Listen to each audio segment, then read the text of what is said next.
Hello guys, तो आज मैं आ गया हूँ एक और सोलो लेवलिंग के वीडियो के साथ। तो आज मैं आपको इसके सीजन 2 के एपिसोड 4 के बारे में बताने वाला हूँ। तो चलिए शुरू करते हैं आज का वीडियो।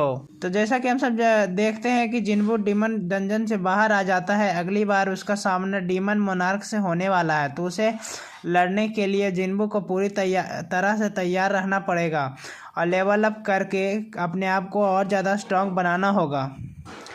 उसके लिए उसे और भी ज़्यादा खतरनाक मॉन्स्टर को मारना होगा, लेकिन क्योंकि उसका कार्ड में सिर्फ वो ई रैंक का हंटर है, तो वह हाई रैंक वाले डंजनों में नहीं जा सकता। जिन्वू सोचता है कि वो अपनी पावर को अब और नहीं छुपा सकता और उसे जाकर अपनी रैंक दोबारा चेक करवानी चाहिए, जिससे उसकी रैंक बढ़ जाए और वह हाई रैंक वाले रेड्स में जाकर पार्टिसिपेट कर पाए। अगले दिन हंटर एसोसिएशन में हम हून को देखते हैं, जो कि यहाँ से अच्छे हंटर्स को अपनी कंपनी में भर्ती करने आया था। तभी उसकी नज़र जिन्वू पर जाती है। वह तुरंत बेक को कॉल करके बताता है कि जिन्वू यहाँ अपनी रैंक रीचेक करवाने आया है। जिन्वू अब एक कमरे में जाता है और अपनी मैजिक पावर मेजर करने के लिए एक मशीन पर हाथ रखता है, लेकिन वो मशीन बार बार एरर दिखा रही थी। अब एक सीनियर आके मशीन देखता है और बताता है कि जिन्वू की पावर इतनी ज़्यादा है कि यह मशीन उसे मेजर नहीं कर पा रहा है। इसका तो एक ही मतलब है कि जिन्वू एक एस रैंक है। उनके देश में सिर्फ अब तक 9 ही एस रैंक के हंटर थे। अब जिन्वू 10वां एस रैंक का हंटर बन चुका है। लॉबी में सब लोग यह जानकर हैरान हो जाते हैं कि जिन्वू की पावर मशीन नाप ही नहीं पाया। सीनियर जिन्वू से कहता है कि हमारी मशीन आपको मेजर नहीं कर पा रही है, तो आप 3 दिन बाद फिर से आना, आपका एस रैंक वाला कार्ड अपडेट कर दिया जाएगा। तभी हंटर्स गिल्ड का हेड चोई यहाँ आ जाता है, जो फायर मैजिक का मास्टर है और एक एस रैंक का हंटर है। यह जिन्वू का ऑरा देखते ही समझ जाता है कि वह कितना स्ट्रांग है।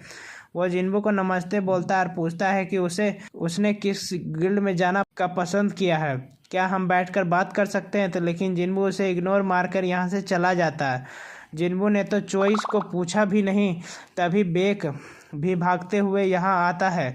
उसे देख चोई समझ जाता है कि ये भी जिन्वू को भर्ती कराने के लिए आया है। जिन्वू अपनी मदर से मिलने के लिए हॉस्पिटल जाता है और प्रॉमिस करता है कि वो जल्द ही उन्हें ठीक कर देगा। बाहर निकलते ही उसे जिनचुल मिल जाता है, जो बताता है कि हंटर एसोसिएशन के चेयरमैन गोगन उससे मिलने आए हैं। गोगन ही इस देश के पहले एस रैंक हंटर थे और 80 साल के होने के बाद भी वो जिन्वू जितने पावरफुल हैं।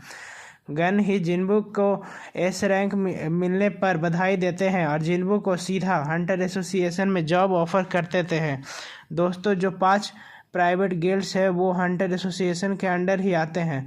मानो कि गिल्ड प्राइवेट कॉलेज है और एसोसिएशन सरकारी यूनिवर्सिटी।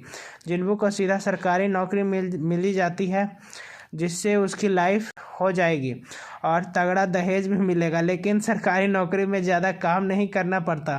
जिन्वू तो लेवल अप करने के लिए हाई रैंक डंजन में जाना और मॉन्स्टर को मारना चाहता है, इसलिए वह गन ही के ऑफर को मना कर देता है और गन ही उसके फैसले की इज्जत करते हुए उसे जाने देते हैं। इधर डेंगू हॉस्पिटल में पड़ा हुआ था। उसका चीफ आकर पूछता है कि वो इल हुबान कोई मैजिक विश था क्या, जिसे डोंगू बोलता है कि मेरी हालत देखकर क्या लगता है। चीफ बताता है कि हम उसे ढूंढ रहे हैं, लेकिन जिसने तुम्हारी धुलाई कर दी है उसे हम सब नहीं ढूंढ पा रहे हैं। डेंगू को याद आता है कि इवान ने उससे कहा था कि तुम्हारी भलाई इसी में है कि मेरे परिवार से दूर रहना, नहीं तो मौत भी तुमको मुझसे नहीं बचा पाएगी। डेंगू को खुद पर शर्म आ रही थी, लेकिन वह जानता था कि एक आर्टिफैक्ट की मदद से वो उस इल को धूल चटा देगा। आर्टिफैक्ट खरीदकर अपनी पावर बढ़ा सकते हैं, लेकिन वह बहुत महंगे होते हैं। जिन्वू भी डीमन कैसल में दोबारा जाने से पहले एक बढ़िया सा गियर खरीदना चाहता था। तभी वह एक ऐड देखता है कि ए रैंक के इंजनों में खुदाई करने वालों की आवश्यकता है। इधर गन ही को भी पता चलता है कि जिन्वू सरकारी जॉब छोड़कर खुदाई करने गया है, जो सुनकर वो हैरान हो जाता है। अगले दिन जिन्वू खुदाई करने पहुंच जाता है। हाई लेवल रेड्स में 3 तरह की टीम्स होती हैं। पहली स्ट्राइक टीम, जो कि अंदर जाकर के मॉन्स्टर को मारती है। फिर माइनिंग टीम, जो माना स्टोन को तोड़कर इकट्ठा करते हैं। और कलेक्शन टीम, जो कि मॉन्स्टर की लाश को बाहर निकालते हैं और उन्हें कलेक्ट करते हैं। इस समय चोई अपनी टीम के साथ अंदर था और वह अपनी फायर पावर से मॉन्स्टर को जला देता है और वह गेट के से बाहर आ जाता है। जिन्बू देखता है कि इन लोगों के तो कपड़े भी गंदे नहीं हुए थे, जबकि उस बेचारा की तो ए रैंक वाली इंजन ही फूक गई थी।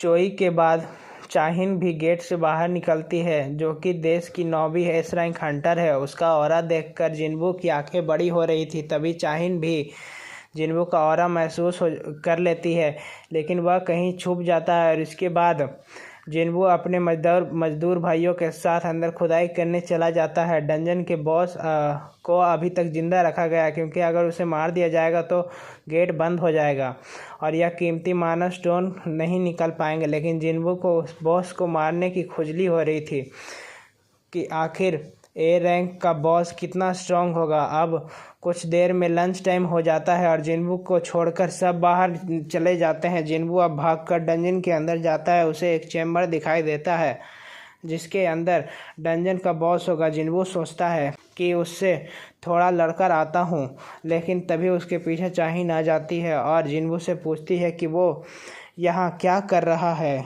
और यहीं के साथ ये एपिसोड यहीं पर एंड होता है। तो आई होप आपको ये वीडियो अच्छा लगा, और अगर जो आपको इसके अगले पार्ट में क्या होगा वो जानना है तो मुझे कमेंट करके बताइएगा कि मुझे अगला पार्ट लाना चाहिए कि नहीं लाना चाहिए।